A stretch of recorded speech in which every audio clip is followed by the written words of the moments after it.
messieurs, à nouveau, bonjour et bienvenue dans l'entretien qui, comme je vous le disais, reçoit monsieur Martin Assogba, président de l'ONG Alcrer. Monsieur Assogba, bonjour. Bonjour madame la journaliste et bonjour téléspectateurs de E-Télé. Merci d'être avec nous ce dimanche pour C'est un plaisir, c'est un plaisir. Tout ce qui touche ce qu'il faut venir faire, dire pour sensibiliser les populations en matière de conscientisation des populations, je suis toujours prêt à faire ce travail-là, parce que je suis un patriote. Voilà. Alors, monsieur Assogba, au terme du Conseil des ministres de ce mercredi, eh bien, le gouvernement a décidé, comme vous le savez, de la création de la cellule d'analyse et de traitement des plaintes et dénonciations CPD, une cellule qui voit le jour après la dissolution, on le rappelle, de l'ANLC et la création d'un haut commissariat à la prévention de la corruption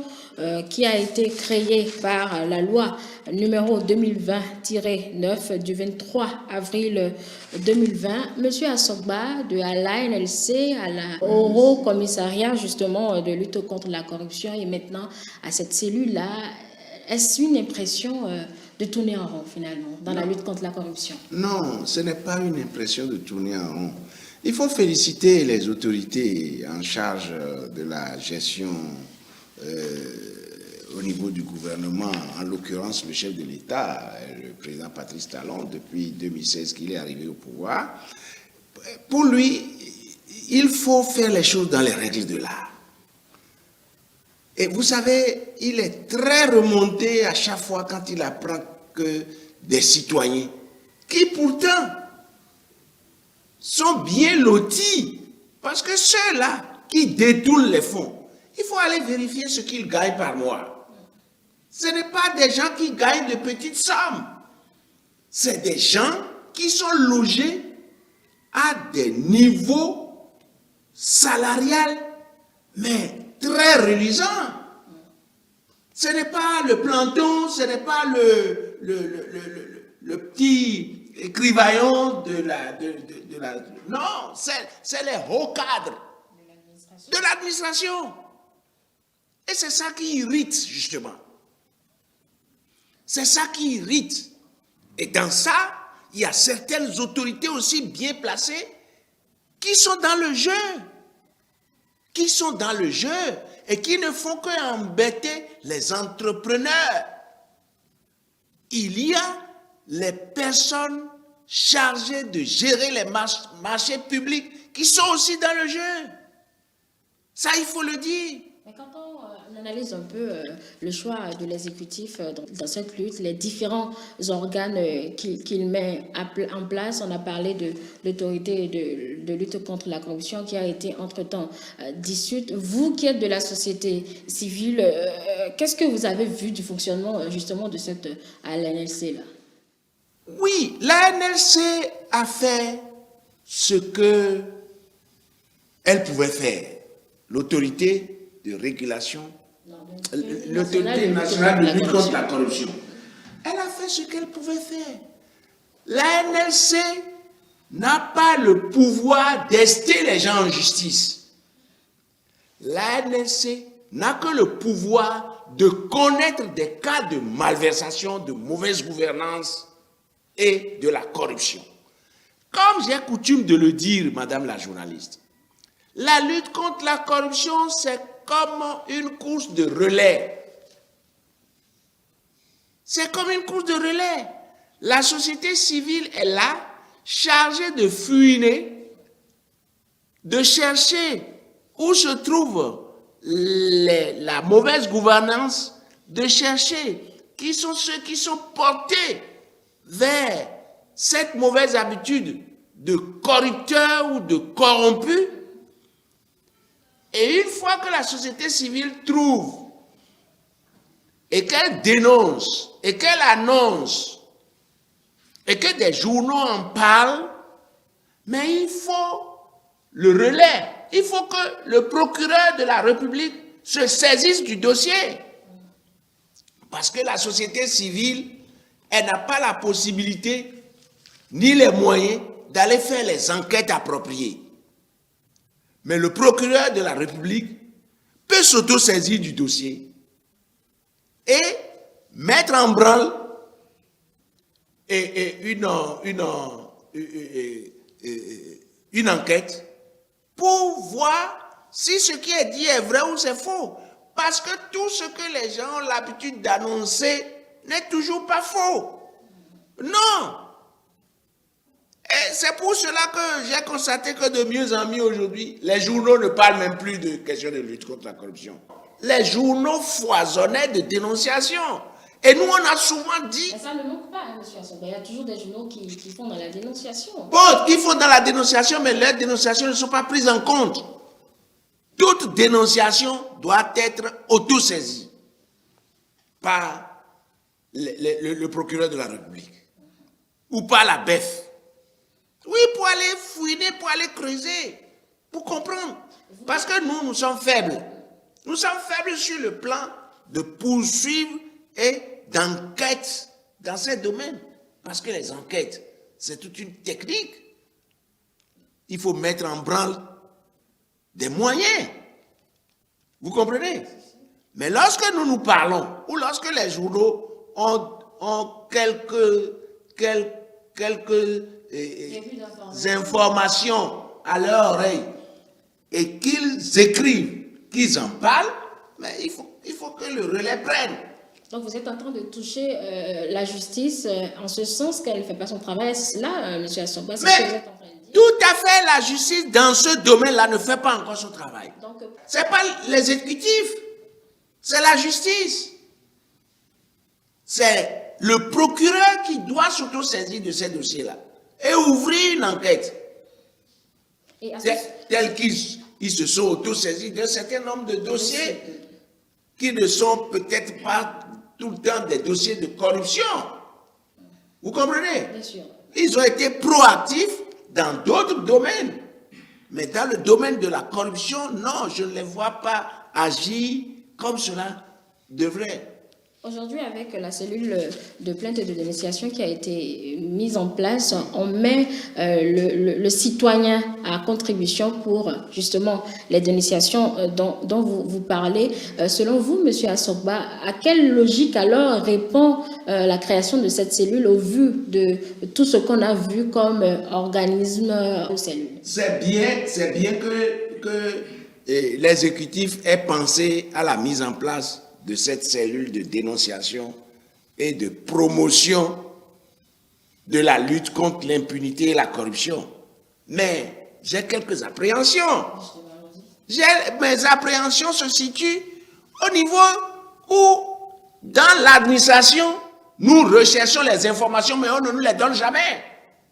Quand vous dites vous de la société civile. Nous de la société civile qui avions pris comme cheval de bataille depuis des lustres, la lutte contre la corruption, qui nous a coûté beaucoup d'inimitié et qui continue par nous coûter d'inimitié. Heureusement que quand même aujourd'hui,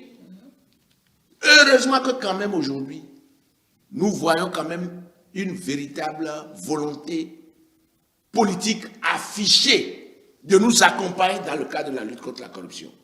Aujourd'hui, ce n'est plus les effets d'annonce comme on en avait connu avant, où nous avons fait des marches vertes qui n'ont abouti à rien, ou au contraire, après la marche verte, mais c'est la corruption qui s'est enracinée complètement. Mais aujourd'hui, il y a quand même quelques résultats. Au début, à la création de la criette, nous, depuis des années, on avait toujours souhaité qu'on mette en place un organe spécial composé de quelques magistrats pour ne s'occuper que des dossiers de corruption. Parce qu'avant, qu'est-ce qui se passait? Lorsqu'il y avait certaines dénonciations par rapport à la corruption et qu'on portait même l'affaire au niveau des tribunaux, mais après, ce qui se passe, c'est que manque de magistrats, manque de moyens, et les dossiers de corruption sont enfouis dans les grands dossiers, et on n'a jamais de suite. et l'impunité s'est complètement installée. Mais aujourd'hui, depuis l'avènement de la criette, mais vous avez vu combien de dossiers ont été déférés devant la criette et qui sont en train d'être traités et que les gens sont en attente d'être jugés, qu'ils soient opposants ou mouvanciers. Mais malgré la création de la criette, M. Assogba, il y a toujours des cas de malversation. Oui, madame, encore la vie est ainsi faite. Vous avez dans la société des brebis galeuses. Vous avez dans la société des voleurs invétérés. Vous avez dans la société des kleptomanes. Vous pouvez leur donner. Donc c'est de nature ce que vous êtes en train de dire, apparemment, monsieur. Pour certains, oui. Pour certains. Autrement dit, madame, vous pensez que moi, je vais me hasarder à aller mal gérer les fonds que les partenaires donnent à Alcré pour faire ses activités? Ah non! La belle preuve, depuis 27 ans que nous on est là, nous avons des partenaires qui continuent par nous soutenir jusqu'à demain.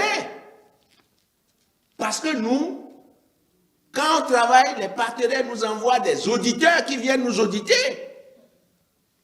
Et si notre gestion n'était pas clean, si notre gestion n'était pas transparente, nous avons d'abord d'ailleurs un auditeur interne qui vérifie tout au jour le jour. Et puis après, vers la fin de l'exercice, mais le partenaire, c'est lui-même qui envoie ses auditeurs. Le même partenaire peut envoyer 3 auditeurs. Et vous savez, nous travaillons avec l'ambassade des Pays-Bas. Mais l'ambassade des Pays-Bas peut vous donner 10 millions de soutien pour gérer vos activités. Mais l'ambassade des Pays-Bas peut dépenser 20-30 millions pour venir vous contrôler. Oui. Alors, nous sommes avec l'ambassade depuis près de 10 ans. Et elle continue toujours par nous financer. Donc, nous-mêmes, nous surveillons. Parce que c'est le seul débouché que nous avons pour trouver les fonds pour pouvoir mettre en lumière nos activités. Si nous gérons mal les fonds et qu'on nous bouche cette possibilité-là, où est-ce qu'on veut aller trouver des fonds? Et aujourd'hui, madame, je vais vous dire, mais il y a une entente entre les partenaires techniques et financiers. De sorte que si vous gérez mal les fonds d'un partenaire, mais les autres partenaires sont au courant. Ah oui? Alors, vous voyez que si les fonds sont mal gérés chez nous, les petits gagnent pain chez nous. Mais nous allons violer leurs droits comme ça parce qu'une fois que le biberon nous sera coupé au niveau de ce partenaire, mais ceux qui sont chez nous qui gagnent 100 000, 200 000 ou 300 000, eh bien, ils n'auront plus la possibilité de gagner ces sous-là. Or, ces 100 000, 200 000 qu'eux ils gagnent, regardez combien de personnes il y a derrière. Et c'est comme ça que je sensibilise les miens, au jour le jour. Au jour le jour, pour leur dire, attention, c'est des fonds publics. Parce que les fonds des partenaires sont aussi des fonds publics. Absolument. Et justement, au vu de cet exemple, M. Assogba, est-ce que notre système de contrôle aussi n'est pas un peu en retard par rapport aux réalités de la gestion plutôt quotidienne? Oui, il y a des négligences par endroit. Et c'est dans ces négligences-là que les corrompus puisent. Vous voyez? Mais il y a moins d'une semaine, je parlais avec un ami qui m'a dit, mais président, tu peux te rendre compte qu'avec tout ce qui se passe dans le cadre de la lutte contre la corruption, il y a encore certains responsables chargés des marchés publics qui appellent encore des entrepreneurs pour leur dire, ah, ton dossier à l'étude, ton dossier est en position de gagner, il faut que tu viennes me voir en venant. Mais malheureusement, lorsque celui qui a donné l'information, quand tu vas l'appeler maintenant pour lui dire, de venir te dire celui qui lui a dit ça, il ne va pas te donner l'information. De la même manière, vous allez dans l'administration pour rechercher certaines informations, mais vous ne les trouvez pas. Donc, vous pointez du doigt le manque d'informations, de dénonciation également. Le manque d'informations criard est que dans l'administration, les cadres se protègent. Oui, chacun se dit, ah, ça ne va pas venir de moi. Le malheur de l'autre là, ça ne va pas venir de moi. Parce que si je le dénonce et qu'on rentre dans les choses et qu'on va découvrir ses bêtises et qu'il a des problèmes, ah, on dira que c'est moi. Sauf lorsque le gouvernement lui-même envoie des auditeurs pour aller auditer les personnes en charge de gérer les fonds publics et qu'on découvre des choses, c'est en ce moment qu'on peut les déférer devant la criette à partir de la brigade économique et financière. Parce que c'est par là que les portes de bicérété s'ouvrent à ceux-là qui se sont rendus coupables dans la gestion malsaine des fonds qui proviennent des impôts de vous, de moi, des autres, qu'on leur donne pour pouvoir gérer et multiplier pour permettre à ce qu'on puisse engager d'autres diplômés sans emploi. Oui, c'est une question de cycle. C'est une question de cycle. C'est comme ça. Or, ces corrompus-là, mais ils viennent bloquer le système. Vous avez vu que le gouvernement est obligé de liquider maintenant complètement CNCB. Vous voyez? Avec l'enquête parlementaire qui a également révélé tout récemment une gabegie de près de 18 milliards de francs. De près de 18 milliards. Comment dans une entreprise du genre, vous passez de l'argent à des cadres de la maison qui ne remboursent pas et après vous passez ça en perte et profit? Comment dans une société telle que CNCB, des gens qui font des prestations de services, vous devez leur faire des retenues de TVA, ils ne le font pas.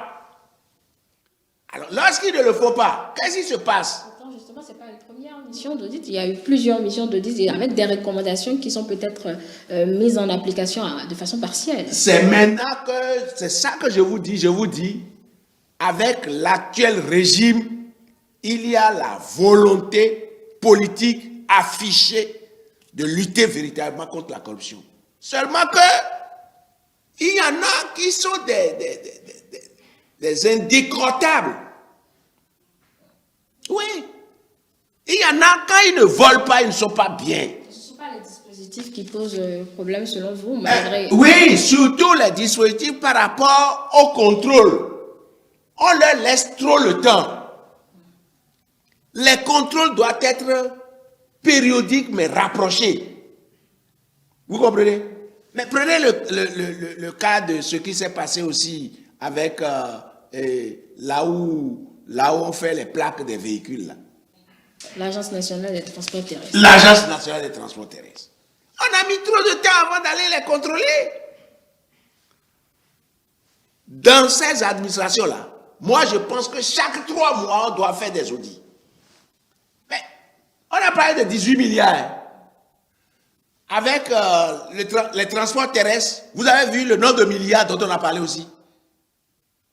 Il ne faut pas leur laisser le temps que le danger arrive d'abord avant. Non, on ne peut pas aller faire et le sapeur-pompier après l'incendie. Non. Des contrôles réguliers, c'est Des contrôles réguliers, il faut les tacler. Il faut les tacler. Il ne faut pas leur donner le temps. Là, le gouvernement donc fait l'option de joindre, d'associer les citoyens à cette lutte-là à travers les plaintes et dénonciations. Mais en matière de dénonciation, vous le savez, la calomnie n'est jamais assez loin, M. Assogba. Oui, mais la calomnie n'est jamais assez loin, c'est vrai. Mais je pense que quand on dénonce quelqu'un, mais on doit aller fouiner d'abord pour voir si ce qu'on a dit sur le compte de ce dernier est vrai ou faux. C'est là où je parle de l'autosaisine et des enquêtes qui doivent être menées. Et il faut regarder aussi le train de vie de certains. Il faut regarder le train de vie de certains. Des gens qui gagnent peut-être 200 000 francs, mais qui roulent carrosse, qui ont des téléphones de 1 million, non. Ça ne peut pas être forcément signe de détournement, M. Assogba. Peut-être qu'est-ce qu'il y a que d'autres sources de Madame, le bien mal acquis, et ce que vous gagnez facilement, vous le dépensez facilement et n'importe comment. Vous ne réfléchissez pas avant de le faire. Parce que vous dites, j'ai mis en place mon mécanisme qui marche, donc tout le temps, j'aurai de la frousse. Oui, c'est comme ça. C'est comme ça, madame. Mais, écoutez, allez voir dans certains villages où il y a la corruption au niveau du foncier. Mais lorsque dans ces villages-là, il y a un décès, mais allez voir comment ça se passe. On commence les cérémonies un vendredi soir et on ne finit que le mardi. Parce que et lorsque vous allez là-bas, à 2 ou à 3, vous vous asseyez, mais on peut vous amener 2 casiers de boissons, 3 casiers de boissons et exposer devant vous. Vous pensez que celui qui a souffert pour gagner son argent va faire ça? Et laissez-moi vous dire, ils font ça. Et le lendemain, lorsque par malheur, on fait des contrôles au niveau des écoles de leurs enfants et qu'on renvoie les enfants pour la contribution, ils n'ont même pas l'argent pour aller payer la contribution de leurs enfants. C'est des choses que je vis, que je connais. En d'autres termes, la corruption, ou la mauvaise gestion, c'est pratiquement, les mauvaises habitudes sont pratiquement dans tous les secteurs d'activité. Mais quand on fait le point de ces nombreuses années de lutte contre la corruption, M. Assogba, est-ce que vous êtes fier de tout ce qu'on a accompli jusque-là, malgré la persistance du fléau? Mais écoutez, il y a des efforts qui se font. On n'est pas resté les bras croisés. On n'est pas resté les bras croisés. Surtout le régime actuel. Surtout le régime actuel n'est pas resté du tout les bras croisés. La dernière trouvaille, c'est toujours encore pour voir comment on peut faire pour freiner ce fléau-là. Toutes choses qui ne se faisaient pas avant. Ils sont dans une perpétuelle réflexion. Oui. Le voleur, lorsque on prend une loi pour contrer un voleur, lui aussi réfléchit à comment il doit contourner la loi. Mais on a dit interdiction de vente des médicaments non acceptés par le ministère de la Santé. Mais il y a des gens qui continuent toujours pas le faire. Au gouvernement par rapport à ces différentes structures qu'il met en place toujours pour la lutte contre la corruption. On a parlé du Haut Commissariat, la criette que beaucoup trouvent vraiment inefficace au nombre justement de ces affaires qui se succèdent toujours sous ce gouvernement. Oui, c'est à cause de la non-éducation de certains de nos concitoyens. Parce que si vous êtes bien éduqué, ben, il y a des choses que vous ne devez jamais faire. Est-ce qu'il faut simplement ne plus mettre alors l'homme dans l'administration publique pour que les ressources soient en paix? Parce qu'il faudrait forcément des hommes qui puissent... On doit toujours mettre des hommes, mais vous voyez que de mieux en mieux, on est en train d'aller maintenant à la dématérialisation. La dématérialisation aussi fait partie de la lutte contre la corruption. La dématérialisation fait partie de la lutte contre la corruption. Oui. Tout ça, c'est des trouvailles du régime. Et il faut les féliciter pour ça. C'est très important. Et il faut qu'on suive. Et il faut éduquer nos enfants à suivre ce mouvement-là. Et vous semblez applaudir cette nouvelle trouvaille comme vous l'avez qualifiée, mais elle est logée à la présidente, on parle de la cellule. Est-ce que c'est pas un peu donner matière à ceux-là qui pensent à de la manipulation politique? C'est là où je ne suis pas d'accord que cette institution soit logée à la présidence. Qu'est-ce qui vous... Les fonctionnaires ne peuvent pas lutter contre la corruption efficacement. Parce qu'il y en a qui se soutiennent. Oui. Ils ne se dénoncent pas. La preuve, nous allons vers eux pour chercher les informations. Ils ne nous les donnent pas. Sur la demande du régime actuel, nous avons fait une étude sur l'intégrité au Bénin, financée par l'Union européenne à travers Transparency International, avec pour organisation de base locale Social Watch et Alcred. Et lorsque nous avons fini de faire cette étude d'intégrité, nous avons déféré les recommandations au gouvernement du président Patrice Talon. Mais tout de suite, il a pris les mesures et on a mis en place des points focaux pour suivre ces recommandations-là au niveau de chaque ministère. Je peux vous dire aujourd'hui, sincèrement, je ne sais pas ce que c'est devenu ces points focaux-là. Mais à partir du moment où le gouvernement vient de mettre en place cette cellule-là, je vais demander à mes collaborateurs, nous allons retourner dans les ministères pour voir comment est-ce que ces points focaux-là sont en train de travailler dans le cadre de la lutte contre la corruption. Et que malgré que ces points focaux-là existent, que nous avons encore ces problèmes-là.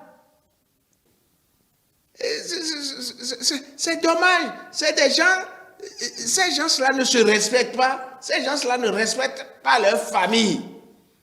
Et des gens se disent, ok, quand je vais détourner, quand on me prend, on va me foutre en prison, je fais quelques temps en prison, et puis après, je vais sortir, je vais bénéficier des fruits de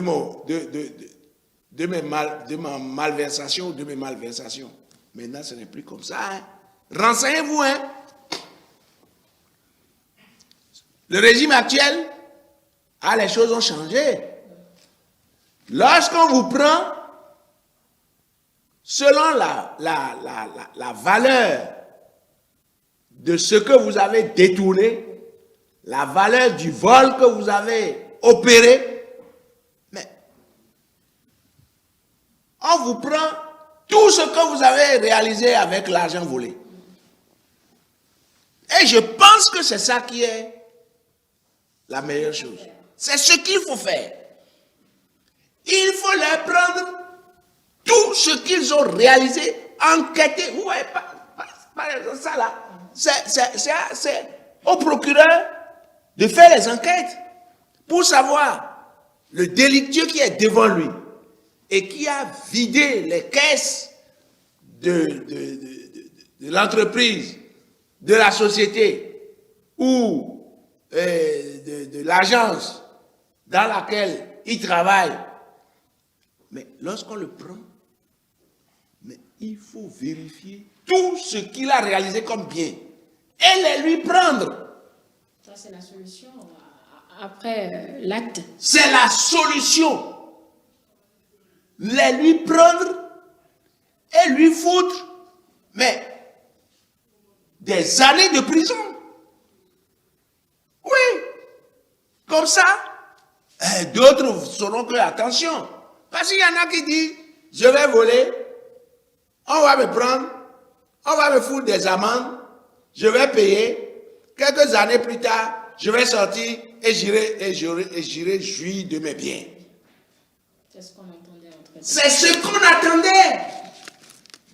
Et qui dit que ceux qui volent aujourd'hui là, que ce n'est pas cette idée toujours qui les anime. Tout à l'heure, M. Assogba, vous avez semblé dire que la justice n'a pas joué son rôle. Vous vous êtes caché derrière le sentiment de non-réponse à vos différentes sollicitations pour pouvoir dénoncer les faits de corruption. Est-ce que ce n'est pas un peu trop facile, justement, ce que vous dites dans votre mission en tant que société civile? Puisque c'est sur vous que la société compte pour pouvoir avoir un œil, justement. Nous sommes d'accord, ce n'est pas que nous n'avons... Comment dit ma question est de savoir est-ce que vous aussi, vous n'avez pas échoué comme vous pensez du côté de la justice? Nullement, nous n'avons pas échoué. Nous n'avons pas échoué. Parce que nous avons quelle âme? L'âme que nous avons, c'est de demander à savoir qu'est-ce qui se passe à tel ou à tel endroit. Et quand nous avons l'information et que nous écrivons aux responsables pour nous donner les informations, quand on ne nous donne pas les informations, quand on ne nous reçoit pas pour que nous puissions faire une séance de travail en bonne et due forme et discuter du problème et qu'on nous mette sur des pistes, nous avons écrit, ils ne nous ont pas répondu. Quand on ne nous a pas répondu pour nous donner les éléments dont nous avons besoin, qu'est-ce que nous viendrons dire?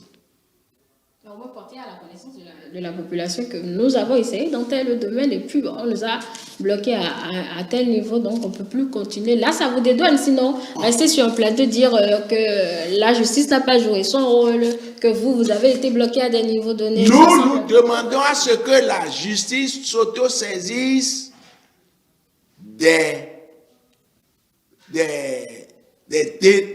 dénonciations au niveau des journaux. C'est ce que nous demandons. Autrement dit, lorsque on prend un délictueux et qu'on l'amène aujourd'hui devant la criette fait son travail. La criette fait son travail. Mais ce que nous voulons, c'est qu'il faudrait que la justice s'auto-saisisse des dénonciations. Et lorsqu'on nous dit que la cellule qui est mise en place maintenant, c'est une cellule pour recevoir les dénonciations. D'accord. Entre autres attributs. Entre autres attributs. Mais qui veut donner les informations pour qu'on puisse dénoncer? Dans cette administration-là, ils ne nous donnent pas les informations. Par exemple, on est en train d'ériger, par exemple, une infrastructure quelque part. Et on veut savoir quel est le budget. Mais lorsqu'on ne nous donne pas la possibilité d'avoir le budget, est-ce qu'on peut aller faire un contrôle sur le terrain? On ne peut pas. On ne peut pas. On ne peut pas.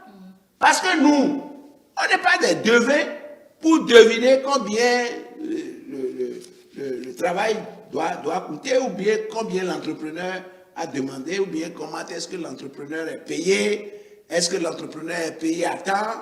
Quels sont les matériaux dans lesquels... Mais, au moins, dans l'administration locale, à partir des communes, mais nous avons ce que nous avons appelé nos cellules de participation citoyenne, qui font au moins la veille et qui se rapprochent des ouvriers des entreprises pour voir comment est-ce que les travaux se font. Parce que quand nos cellules fouillent et nous font des dénonciations, nous les accompagnons pas plus tard qu'avant-hier, je viens d'écrire à un maire parce que notre cellule de participation citoyenne de la commune nous a signalé un fait de ce que il y a un vieux bâtiment dans une école qu'on veut rénover. Après le sondage, la majeure partie des populations dit il ne faut pas rénover ce bâtiment-là parce qu'il est trop vétuste. Il y a un autre qui est non loin, qui vaut mieux rénover. Mais le maire persiste et tient à rénover le bâtiment que les populations ne veulent pas. Donc, nos cellules de la commune ont écrit, et je viens d'écrire au maire pour lui demander une audience. Pour aller savoir, mais au fond, qu'est-ce qui se passe? Bon, si ce maire-là ne me répond pas rapidement, et qu'il fait la... Non. Si ce maire-là ne me répond pas rapidement, et qu'il fait la sourde oreille, et qu'il donne les moyens à l'entreprise que lui veut, et commence la rénovation. Ça aurait servi à quoi après? Nous viendrons seulement dire, voilà, tel maire, les populations disent, ne veulent pas de ça, mais il s'est entêté, il a fait. Ça va servir à quoi? Et quand on aurait dit ça, mais le procureur ne va pas s'auto-saisir pour interpeller le maire. Pour dire, mais les citoyens ont dit qu'ils ne voulaient pas de ça. Pourquoi vous avez persisté pour dire que c'est là où vous voulez, c'est ce que vous avez fait. Et c'est ça que vous êtes allé faire au détriment de la volonté des populations. Parce que nous dénonçons après l'attitude du maire et que nous n'avons pas la justice derrière pour interpeller ce dernier, nous n'aurons pas gain de cause. Les populations n'auront pas de gain de cause. Ah, aujourd'hui, il est dit que tout ce qui doit se faire doit rencontrer l'assentiment des populations. Parce que ce qu'on veut faire, c'est au bénéfice des populations. C'est ça. Nous faisons ce que nous avons à faire. Nous n'accusons pas la justice. La justice fait ce qu'elle doit faire au niveau de la criette. Mais nous voulons qu'ils s'auto-saisissent des dénonciations. Qui t'a fait suivre les procédures qu'il faut. Qui t'a fait suivre les procédures qu'il faut? Si la justice commence par s'auto-saisir de nos dénonciations et que nous faisons écho de ce que la justice s'est auto-saisie d'une telle dénonciation que nous avions faite, mais les gens commenceront par faire attention. Et vous pensez que ça peut vraiment faire changer les habitudes? Ça pourrait, mais écoutez, essayons ça aussi pour voir. Donc nous sommes maintenant encore dans l'essayons pouvoir. Nous n'avons pas encore acquis réellement la maturité. Rien n'est encore acquis dans le cadre de la lutte contre la corruption. Rien n'est acquis, madame. Rien n'est acquis. Et d'autant plus qu'on ne peut plus vraiment faire confiance justement aux agents de l'administration. À certains cadres. À certains cadres, absolument, à certains cadres de l'administration publique. Doit-on s'inquiéter alors de la gestion de cette cellule-là? Non, nous ne devons pas nous inquiéter de la gestion de cette cellule. Nous devons attendre d'ici 6 mois, d'ici 1 an, pour voir la performance de la cellule. Et si elle n'est pas encore performante, on crée encore une autre cellule? Non. Et lorsque les gens disent, l'adage qui dit, tant qu'il reste à faire, rien n'est fait, moi je ne suis jamais d'accord avec cet adage-là. Tant qu'il reste à faire, ce qui est fait, il faut le parfaire. Oui, ce qui est fait, il faut le parfaire. Et dans cette perfection-là, Qu'est-ce qu'il nous reste à faire? Mais dans cette perfection, comme je l'ai dit, il faut corser les punitions. Il faut corser. On en a, hein, les crimes économiques vont jusqu'à 20 ans de prison. Oui, mais 20 ans. Il faudra-t-il 20 faire la prison à perpétuité? Mais pourquoi pas? Pourquoi pas, madame? Lorsque l'argent public qu'on vous donne, c'est le sang des citoyens. C'est les impôts des citoyens. Les citoyens se servent la ceinture. Et vous, on vous trouve cadre. On vous nomme à un poste de responsabilité.